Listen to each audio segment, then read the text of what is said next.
Welcome back ناظرین، وہی سے سلسلہ جوڑتے ہیں جہاں پہ ختم کیا تھا۔ ڈاکٹر عبدالوہاب قریشی صاحب نے بھی ہمیں جوائن کیا ہے۔ جی ڈاکٹر صاحب اسکالر ہیں، کئی کتابوں کے مصنف ہیں اور دانشور ہیں اور سینئر تجزیہ کار ہیں۔ ڈاکٹر صاحب آپ کیسے دیکھ رہے ہیں جی ٹرمپ صاحب کا جو موڈ ہے؟ کہا جا رہا ہے کہ نیتن یاہو کے ساتھ بڑی لڑائی ہوئی ہے، نیتن یاہو کہہ رہے ہیں کہ جی آپ کون ہوتے ہیں ایران سے صلح کرنے والے، ہم اس کو نہیں مانتے، اور اس پہ کرکس یہ ہم نکال رہے ہیں کہ اگر ایران کے ساتھ امریکہ کی صلح ہو جاتی ہے تو ظاہر ہے اسرائیل کا بالکل آئسولیشن میں چلا جائے گا، اس کا جو خواب تھا گریٹر اسرائیل کا وہ کدھر جائے گا؟ بہت شکریہ راز الفاظ پر۔ اصل میں 2 دن پہلے امریکن صدر سے پوچھا گیا کہ آپ ایران سے جب صلح کریں گے تو اسرائیل کا کیا ہوگا، تو انہوں نے 2 ٹوک الفاظ میں کہا کہ ہم جب صلح کریں گے یا کوئی معاہدہ کریں گے وہ ایز اٹ از جیسا بھی معاہدہ ہوگا اس پر اسرائیل عمل درآمد کرے گا اور اس کا پابند ہوگا۔ یہ وہ بیان ہے جس کے بنیاد پر اسرائیلی پرائم منسٹر تلملا اٹھے اور وہ کہتے ہیں جی آپ کون ہوتے ہیں ہمارے بیاف پہ کرنے والے، جبکہ امریکہ کے اندر جو ڈیپ سٹیٹ ہے دوسرے کہتے ہیں کہ اسرائیل تو 2 دن کھڑا نہیں ہو سکتا۔ اگر جس طرح 73 کی وار میں جس کو رمضان جنگ کہتے ہیں، جس میں اس نے اردن کا کچھ حصہ کیا، سیریا کو کوئی گولان ہائٹ قبضہ کر لیا ہے، مصر کا علاقہ قبضہ کر لیا، اس میں تو امریکن جہاز آئے تھے، امریکن فوجی ان کو چلا رہے تھے، امریکہ کا اسلحہ تھا، امریکہ کی اسٹریٹجی تھی۔ یہ الگ بات ہے کہ اب امریکہ کی وہ اسٹریٹجی اتنی مؤثر نہیں ہے جتنی اب چین کی ہے۔ اب جب یہ مارکا ہے اور اس مارکے میں بھی یہی کہا کہ 2-4 دنوں میں ایران جو ہے سرنڈر کر جائے، ایران نے مقابلہ کیا، اور سب سے اہم راستہ جو ایران نے دنیا کو دکھا دیا کہ امریکہ ہزاروں میل دور بیٹھ کر اگر آپ کو مارتا ہے تو آپ کے پاس اس کے اڈے ہیں جو 40 سے زیادہ ممالک نے اس نے رکھے ہوئے، تو آپ ان اڈوں پہ حملہ کریں، اس کا مطلب ہے کہ آپ براہ راست جو ہے امریکہ پر حملہ کر رہے ہیں اور امریکہ کے فوجی انہی اڈوں پر مرے ہیں۔ اب اور ایک تاثر ہے، اور ایک جو ڈاکٹر صاحب برہم تھا کہ امریکہ کو مارا نہیں جا سکتا، ایران نے وہ برہم بھی ختم کر دیا۔ اسرائیل کا ایک برہم تھا کہ بڑی ٹیکنالوجی ہے، اسرائیل کو ہٹ نہیں کیا جا سکتا، وہ لوہے کے اندر آئرن ڈوم کے اندر بیٹھا ہوا ہے، تو وہ بھی تاثر ختم ہو گیا۔ تو اس جنگ نے تو بڑے بڑے برہم توڑ دیے نا جی۔ یہ درست بات ہے۔ دیکھیں F-35 امریکہ کو جو ہے وہ کہتے ہیں کہ وہ اس کو گرا سکتا، وہ بھی رہا لیا گیا، اور اس کے علاوہ ایران کے 42 سے زیادہ ایران نے امریکہ کے طیارے گرا دیے، تو اس لیے ایران جو ہے وہ فتح یاب ہوا ہے، وہ شکست یاب نہیں ہوا۔ اب وہ کہتے ہیں کہ ٹیبل پہ ہم اب جیتے ہیں، ٹیبل میں بھی جیتنے کے لیے ایران کہتا ہے کہ ہمیں اب معاوضہ بھی دو، اس پہ ہرمز پہ ہمارا جو ہے وہ قبضہ یا حق تسلیم کرو، کیونکہ وہ 40 مائل ان کے بارڈر سے 40 مائل میں ہے، اور 40 مائل 50 مائل جو بھی کسی بارڈر کے قریب سمندر ہے وہ اس ملک کا حصہ ہوتا ہے، تو وہ انٹرنیشنلی قانون کے مطابق وہ درست کہہ رہا ہے۔ لیکن پاکستان کا کردار بہت اہم ہے، اور سب سے اچھی بات یا سمجھنے کی بات ہے اگر یہ مذاکرات کا اور مصالحت کا کام سویلین کے ماتحت پاکستان میں ہوتا تو ابھی تک خراب ہو گیا ہوتا۔ جس طرح فوج نے، جنرل آصف منیر نے، چیف مارشل ایڈمنسٹریٹر نے، چیف آف آرمی سٹاف نے اور فیلڈ مارشل نے جس طرح اس کے اوپر ایک نظم رکھا ہے، ضبط رکھا ہے، سیکریسی رکھی ہے، وہ اس کی کامیابی کی اصل وجہ ہے کہ کوئی بات ایرانی بتائے تو بتائے، امریکہ بتائے تو بتائے، پاکستان خاموش ہے، یہ یہاں نہیں بتا رہے۔ تو یہ ان مذاکرات کی کامیابی کا امکان اس کی وجہ سے بھی ہے کہ یہاں پر اس کا بہتر انتظام، سیکریسی بہت زیادہ رکھی گئی ہے۔ لیکن امریکہ بھاگنا چاہتا ہے، نکلنا چاہتا ہے۔ اس صورت میں اگر خاموشی سے نکل جاتے ہیں تو ٹرمپ کے آئندہ جو ضمنی انتخابات ہیں اس میں شکست اس کی ضروری ہے۔ اس شکست سے بچنے کے لیے ٹرمپ کوئی نہ کوئی روزانہ بیان دیتا ہے، اور ایران نے آج تو ان کو کہا ہے کہ ٹرمپ کو کہیں کہ یہ بیان بازی اور دھمکیوں کا سلسلہ بند کرے اور پھر ہوگا۔ اب ہمارے جو ہیں وہ وزیر داخلہ گئے ہوئے ہیں، امید ہے کہ اس کے اوپر خاصی پیش رفت ہوگی۔ کچھ امریکہ کی تجاویز تھی، ان کی تجاویز تھی، دوبارہ لے کے گئے ہیں، تو مجھے اس کا امید ہے کہ یہ جنگ بندی اور معاملات بہتر ہو جائیں گے اور کچھ بالکل ٹھیک ہے۔ اب بات کر لیتے ہیں جی 28ویں ترمیم کی۔ ذوالفقار علی بدر صاحب، 28ویں ترمیم میں ایک آئینی پیکج کی بات ہو رہی ہے کہ بہت ساری شکیں نئی داخل ہو رہی ہیں، بہت سی شکیں اڑا دی جائیں گی، اس میں ایوان صدر کے نئے مہمان کی باتیں بھی ہو رہی ہیں، 18ویں ترمیم کو ادھر ادھر کرنے کی باتیں بھی ہو رہی ہیں۔ آپ کیا سمجھ رہے ہیں کہ موجودہ جو حالات ہے، جو سینسٹیوٹی ہے حالات کی، ایسے حالات میں کوئی اس طرح کی بڑی آئینی ڈیولپمنٹ ہو سکتی ہے؟ ذوالفقار راحت صاحب، میں تو بچپن سے جو چیز دیکھ رہا ہوں کہ یہ پاکستان ہے اور پاکستان کے اندر سیاست میں کبھی بھی کچھ ہو سکتا ہے. یہ تو ہے. تو اس میں کوئی ایسی چیز نہیں ہے، لیکن جو قوم کے اسی مفاد میں تو بالکل ہی ہو سکتا ہے. موجودہ حالات کے اندر یہ جو 28ویں ترمیم کی بات ہے یا آصف علی زرداری صاحب کے حوالے سے جو کیاسر آئی ہیں، ایسی کوئی چیز ہونے نہیں جا رہی. زرداری صاحب جدھر ہیں ادھر ہی ہیں، اور 28ویں ترمیم کا بھی جو ایک ایسے کیاسر آئی ہیں، یہ ایسے فلر چھوڑا گیا ہے. جب تک کوئی مسودہ سامنے نہیں آ جاتا اور اس کے اوپر پراپر بات چیت نہیں ہوتی، کیونکہ پاکستان پیپلز پارٹی کے ساتھ ایسی کوئی چیز حکومت کی طرف سے نہ کوئی شیئر کی گئی ہے، نہ کوئی ایسا مسودہ پیش کیا گیا ہے کہ جناب یہ ہونے جا رہا ہے. تو جب ایک چیز ہمارے سے اگر چھیڑا جاتا ہے تو 18ویں ترمیم کو، جو کہ پیپلز پارٹی سمجھ رہی ہے کہ اس کا بہت بڑا کریڈٹ ہے، تو پھر پیپلز پارٹی کیا کرے گی؟ دیکھیں 18ویں ترمیم نہیں، یہ تو 28ویں ترمیم ہوگی نا. نہیں، 18ویں کے اندر امینڈمنٹ ہوگی 28ویں کی شکل. میں اسی طرح سر میں یہی کہہ دیتا ہوں نا کہ جو 28ویں ترمیم ہے، ظاہری بات ہے کہ کوئی نہ کوئی اس کے اندر تبدیلیاں کرنا چاہیں گے. تو اس ساری چیز کے اندر پاکستان پیپلز پارٹی کا بڑا کلیئر موقف ہے کہ کوئی بھی چیز ہے آپ اس کو ٹیبل پہ رکھ دیں، ہمارے ساتھ گفت و شنید کریں، بات چیت کریں.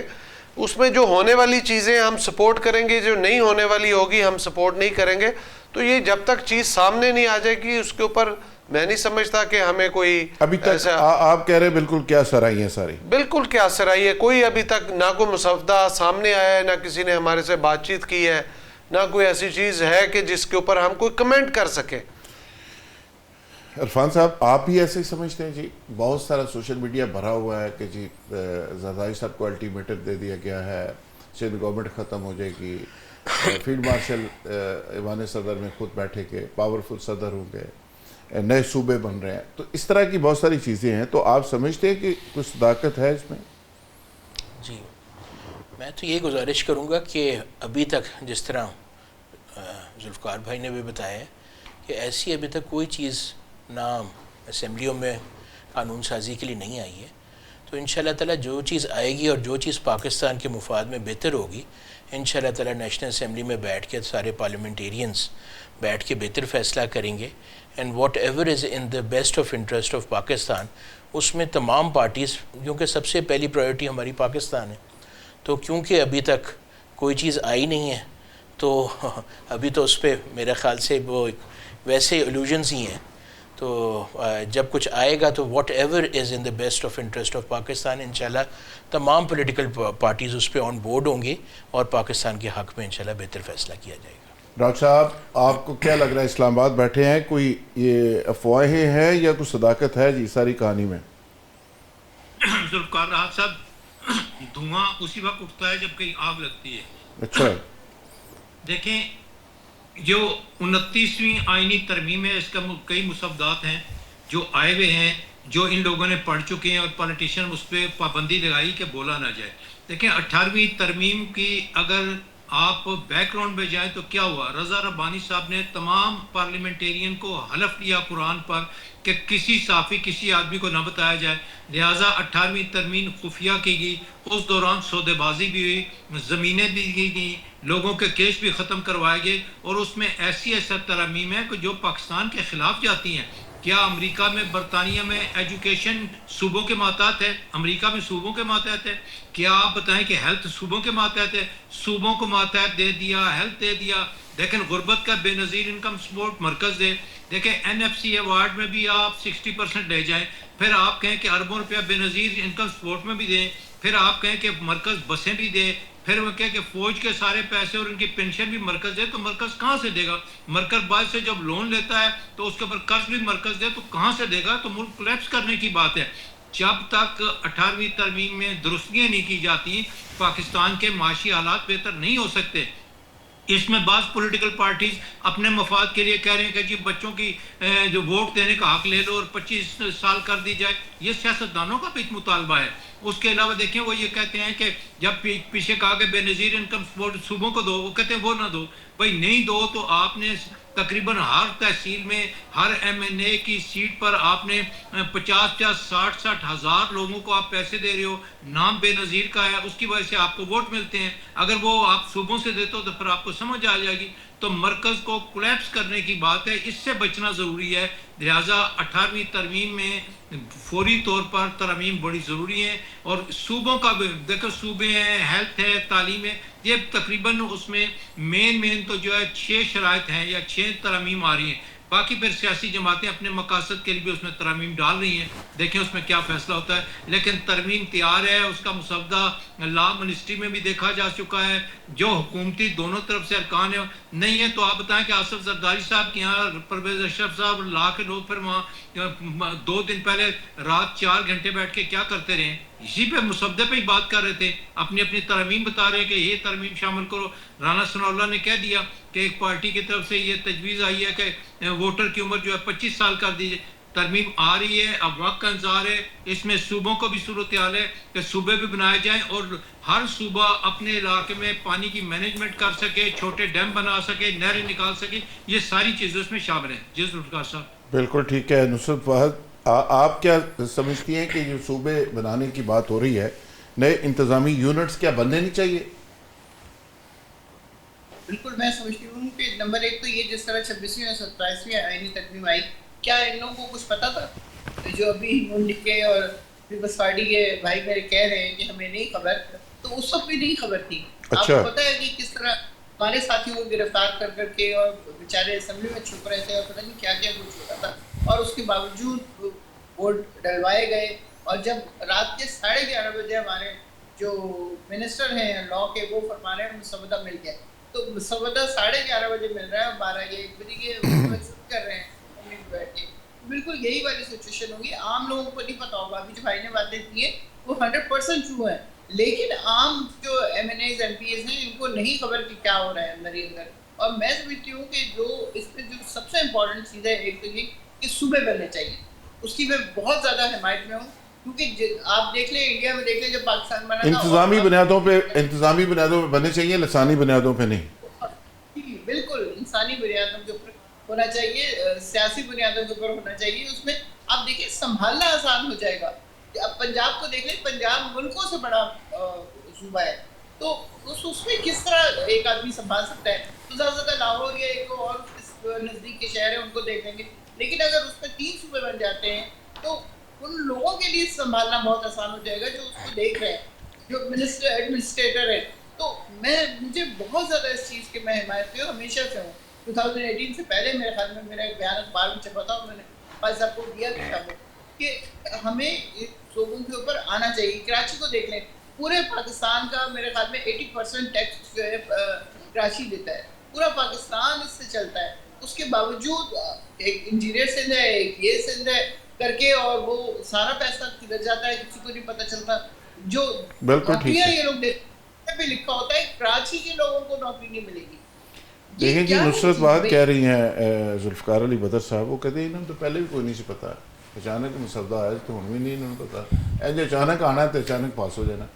یہ ایسا نہیں ہے ذوالفقار صاحب. یہ دیکھیں یہ جو سیاست ہے نا اور حکومتی امور ہوتے ہیں، اسٹیٹ افیئرز ہوتے ہیں، یہ خواہشات پہ نہیں چلتے. ہماری بہن کی خواہشات بہت ہیں کہ ان کی اگر پریکٹیکلٹی کے اوپر بات کی جائے، پاکستان لاہور پنجاب کے اندر 9 ڈویژنز ہیں، 36-37 ڈسٹرکس ہیں. اگر ہم تمام صوبوں کے تمام ڈسٹرکس اور تحصیل لیول پہ گورننس کو بہتر کر لیں تو صوبوں کی ضرورت نہیں ہے. اور ایک چیز آپ کو بتاؤں کہ اگر آپ تحصیل اور ڈسٹرکس کے گورننس ابھی تک بہتر نہیں کر سکے اور اب تک چیزیں ہینڈل نہیں کر سکے، میں تو پیپلز پارٹی سے تعلق ہے، یہاں پہ نون لیگ کی گورنمنٹ ہے، لیکن میں ذاتی طور پہ سمجھتا ہوں کہ پنجاب میں گورننس بہتر طور پہ ہینڈل کی جا رہی ہے ابھی کرنٹلی. تو میں اپریشیٹ کروں گا مریم نواز صاحبہ کو کہ وہ کوشش کر رہی ہیں اور چیزیں بہتری کی طرف جا رہی ہیں. تو دعا گو بھی ہیں کہ آنے والے ٹائم میں گورننس بہتر ہو جائے یہاں پہ. تو اگر صوبوں کی گورننس بہتر ہو جاتی ہے، تحصیل اور دیکھیں اصل پرابلم ہی یہی ہے نا کہ صوبوں کا کوسچن کیوں رائز ہوا، کیونکہ پاکستان کے اندر جو صوبے ہیں وہ یہاں پہ اپنی گورننس بہتر نہیں کر سکے، ڈسٹرکٹ لیول پہ چیزیں تحصیل لیول پہ بہتر نہیں کر سکے، اور اس کی وجہ سے کوسچن آتا ہے کہ چھوٹے صوبے بنا دیے جائے تاکہ انتظامی بنیادوں پہ چیزوں کو بہتر کر لیا آپ جائے۔ بھی سمجھتے ہیں کہ گورننس بہتر ہو جائے، صوبے بنانے کی کوئی ضرورت نہیں؟ جی اس میں گزارش یہ آتی ہے کہ جس طرح 9 ڈویژنز ہیں تو کوئی کہہ رہا ہے جی کہ 9 صوبے بن رہے ہیں، کوئی کہہ رہا ہے جی 3 صوبے بن رہے ہیں، کوئی اور بات کر رہے ہوتے ہیں، پنجاب کی میں صرف بات کر رہا ہوں۔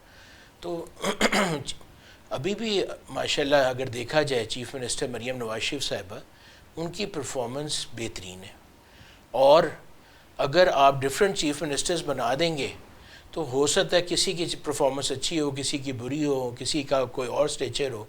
تو میرا ذاتی طور پہ ذہن ہے کہ اگر کوئی کمپٹنٹ چیف منسٹر اور کمپٹنٹ پرائم منسٹرز آ جائیں اور وہ اپنا پراپرلی پرفارم کریں، because we have to change the fate of the country. اور اللہ کا شکر ہے اس وقت جو پارٹنرشپ جاری ہے جس میں پاکستان مسلم لیگ نون، پیپلز پارٹی، اپنے اچھا یہ بڑی آئیڈیل ہے۔ ڈاکٹر ودود صاحب فائنلی آپ ذرا کنکلوڈ کر دیں، پروگرام کا ٹائم بالکل ہی ختم ہو گیا۔ مہمان کہتے ہیں کوئی صوبوں کی ضرورت نہیں، سب اچھا ہے، پارٹنرشپ ٹھیک جا رہی ہے، گورننس ٹھیک ہے، تسی بھی پنجاب دی تعریف تے کرو نا کم از کم ڈاکٹر صاحب۔ سر دیکھیں، آپ دیکھیں کہ ایران میں 31 صوبے ہیں، افغانستان میں کتنے صوبے ہیں، انڈیا میں کتنے صوبے ہیں۔ صوبے بننے چاہیے۔ صوبے بننے کی بنیاد پر اگر آپ یہ کہیں گے کہ وہ ایک ہی خاندان یا ایک ہی پارٹی کی حکومت ہو، یہ درست نہیں ہے۔ صوبے کب بنے ہیں؟ آپ دیکھ لینا کہ پنجاب کی حد کہاں تک تھی؟ کشمیر تک حد تھی، سندھ کی حد ملتان تک تھی۔ N W F P Punjab کا حصہ تھا۔ 1901 میں جو ہے این ڈبلیو ایف پی صوبہ بنایا گیا، اور اس میں انہوں نے ہزارہ ملایا اور میاں والی ملایا۔ پھر وہاں کے گورنر نے کہا کہ جناب آپ نے پنجاب کو بھی مری دے دیا ہے، دہلی کو بھی دے دیا ہے، اور این ڈبلیو ایف پی کو آپ نے بنایا، اس میں کیا آپ دیں گے مجھے؟ انہوں نے کہا اچھا جی ٹھیک ہے، پھر میاں والی جو ہے اور وہ نکال کے پنجاب میں دے دو۔ اچھا، تھینک یو ویری مچ جی، تمام مہمانوں کا بہت شکریہ۔ پروگرام کا وقت ختم ہو گیا جی، یہاں اجازت چاہیں گے، اور اگلے ہفتے انشاءاللہ نئے مہمانوں اور نئے پروگرام کے ساتھ دوبارہ ملاقات ہوگی۔ تب تک کے لیے اجازت، بہت شکریہ جی۔